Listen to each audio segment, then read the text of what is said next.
At 77, Lionel Richie is finally saying what he spent a lifetime avoiding. The world knows him as the calm one, the diplomat, the man who kept peace even when everyone around him refused to. But that image came with a cost. For decades, he protected reputations, stayed quiet during conflicts, and let the public believe harmony existed where it did not. Now he is ready to reveal the truth. Today, we count down 5 celebrities who tested him the most, and the final name is the one no one expects.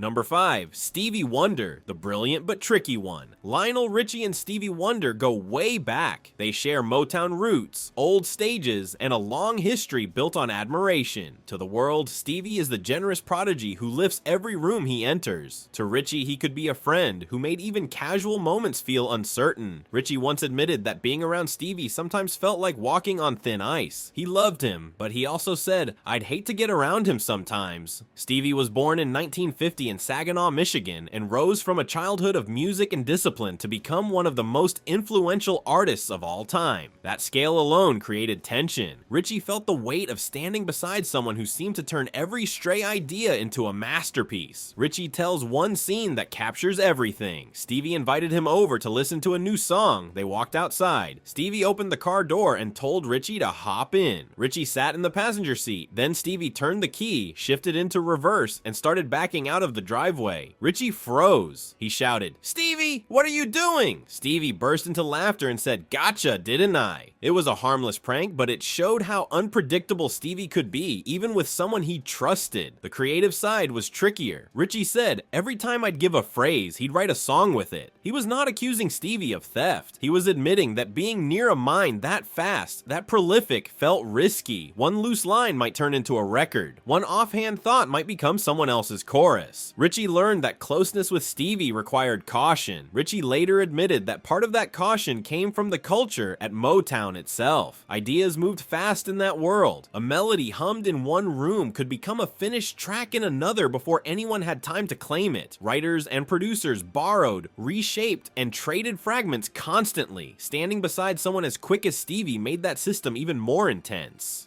Richie admired the brilliance, but he also felt how easily a passing thought could slip out of his hands and into someone else's song. Publicly, Stevie remains the gentle genius. Privately, Richie sometimes felt dwarfed by the speed of his imagination. He respected Stevie's heart and admired his talent, calling him a great songwriter, a great musician, and most of all, a great human being.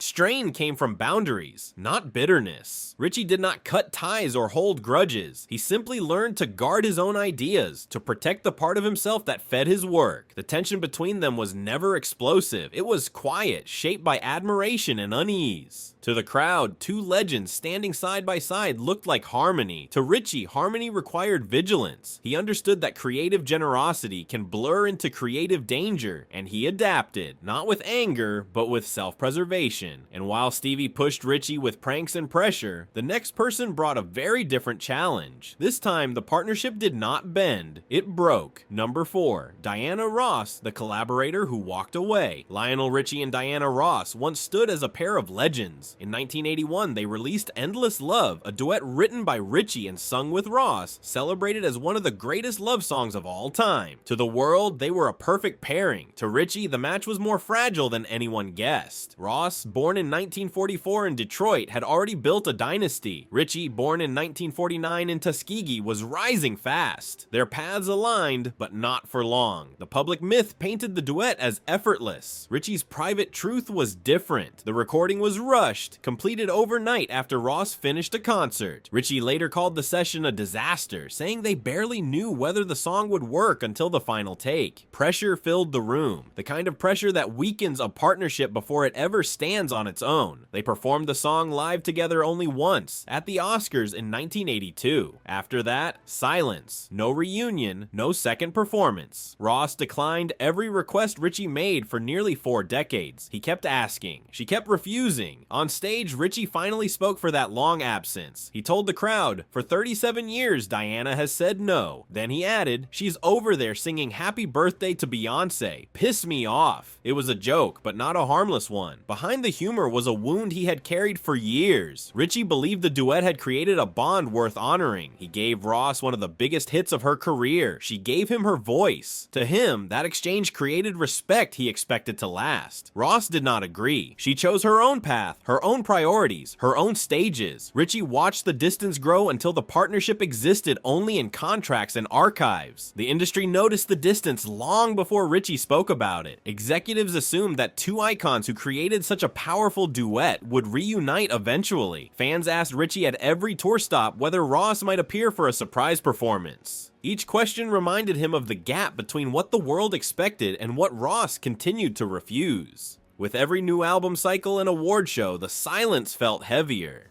Richie understood then that the dream of a lasting partnership had been his alone. He never attacked her. He never blamed her publicly. He simply acknowledged the reality. She walked away, and he was left performing a song that belonged to both of them, now alone on the stage they once shared. Diana Ross may have stepped back from the spotlight beside him, but the next legend tested Richie's patience in a very different way. This time the brilliance came with habits that no amount of talent could disguise. Number 3, Michael Jackson, the genius who challenged patience. Lionel Richie never cast himself as judge. When he writes about Michael Jackson in his new memoir, he speaks without rage or revenge. To the world, Jackson was the flawless superstar. To Richie, he was a friend marked by contradictions. Jackson, born in 1958 in Gary, Indiana, rose from childhood fame to global dominance. That trajectory shaped the private habits Richie once chose to ignore. The public saw a polished showman. Richie saw a man who sometimes went days without changing clothes. In his memoir, he reveals that he and Quincy Jones quietly called Jackson smelly. He describes one evening when Jackson arrived at his home wearing loose jeans and a t-shirt. Richie recalls the jeans were either falling off him or too short to even be jeans. And, well, smelly.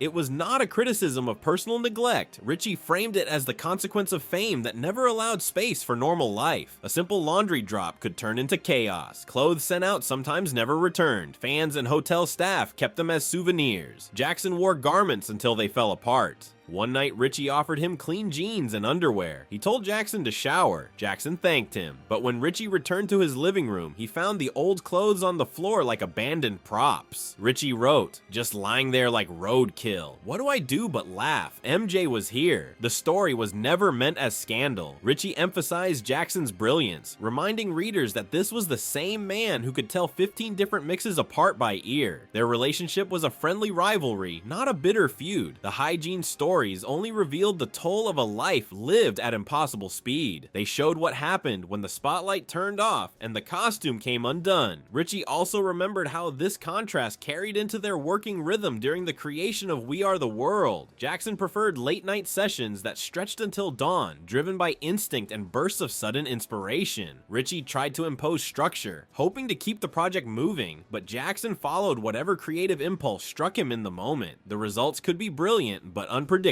That imbalance revealed how difficult it was to collaborate with someone ruled by inspiration rather than routine. For fans, the details are uncomfortable. For Richie, they do not erase Jackson's greatness. They show the human cost behind the legend and the strain of working beside someone who lived at extremes. Admiration and disappointment occupied the same space, and Richie finally chose to acknowledge both. Handling Michael's eccentric habits was one challenge. What came next pulled Richie into turmoil that reached far beyond the studio.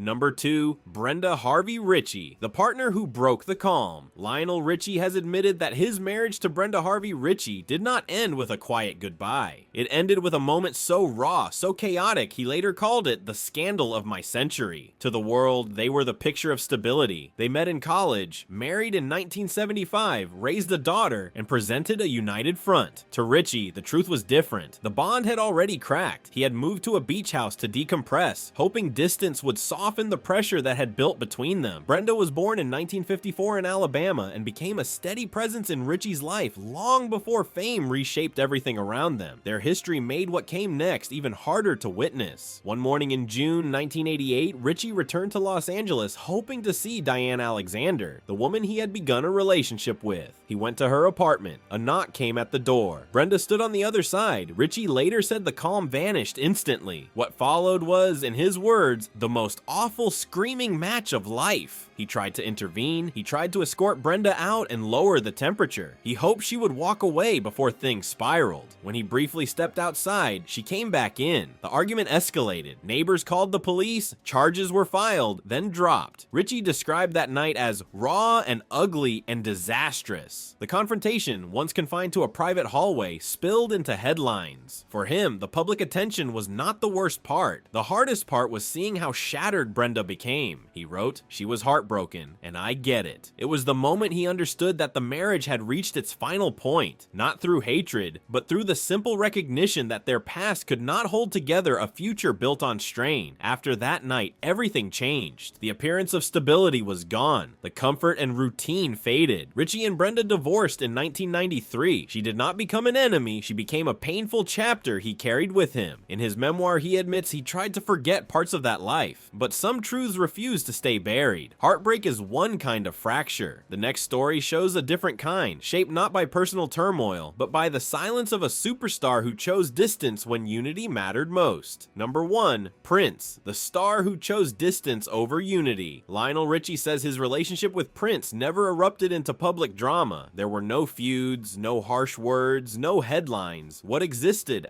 between them was a quiet distance shaped by two different philosophies. Richie believed in collaboration and shared purpose. Prince preferred control and solitude. To the world, Prince was a fearless innovator. To Richie, he was a brilliant artist who kept others at arm's length. Prince was born in 1958 in Minneapolis. By the early 1980s, he had become a global force, defined by independence and a sound he built largely on his own. That self-reliance shaped the riff that followed. In 1985, Richie helped lead the creation of We Are the World, a charity anthem meant to unite the biggest stars in music. He personally called Prince and asked him to join. Richie remembers speaking with a calm urgency, telling him, "Prince, we are all down here waiting on you." Prince did not hang up. He asked if he could record his part in a separate room alone. Richie paused, then refused. He knew the song's power depended on unity, not isolation. Prince chose not to participate. To the public, the song symbolized togetherness. To Richie, the absence of one voice revealed a different truth. People close to Prince offered different explanations. His engineer said Prince declined because he was not allowed to play guitar. Sheila E. suggested he avoided large group sessions because they made him uncomfortable. Others claimed he simply disliked the song. None of the reasons changed the outcome. While dozens of artists gathered in the studio, Prince stayed away. Richie made more calls. Nothing shifted. When it was clear Prince was not coming, his part was reassigned. The song went on without him. Richie never condemned Prince. He later said, "Of course he is not going to be at a group of singers at the time when we want him to show up." The line carried resignation, not anger. It was an acknowledgement that some artists follow their own path even when the moment calls for collaboration. Prince did submit a solo track to the companion album, but it did not erase the memory of his absence from the original session. Richie said other artists quietly asked him throughout the night whether Prince would show up. Some hoped he might slip in during a break. Others assumed he was simply running late. Richie felt responsible for bringing him into the room, and each hour of silence made the absence more uncomfortable. He realized he could not bridge the gap between Prince and the collective spirit the session required. That understanding settled in slowly, shaping how Richie viewed him long after the recording ended. Over the years, people debated his decision. No apology arrived. No explanation fully settled the issue. Meanwhile, We Are the World became a cultural landmark that raised millions for charity. Prince remained outside the circle that created it. When Richie remembers him, he does not speak of malice. He remembers a gifted artist who valued control over community, someone who chose solitude even when unity mattered. Their relationship never grew into friendship. It stayed polite, distant, and shaped by a single night when one man refused to join the chorus and left others waiting in the studio. It stands as a quiet example of what happens when talent meets temperament, when collaboration calls for humility, and when one person cannot answer that call.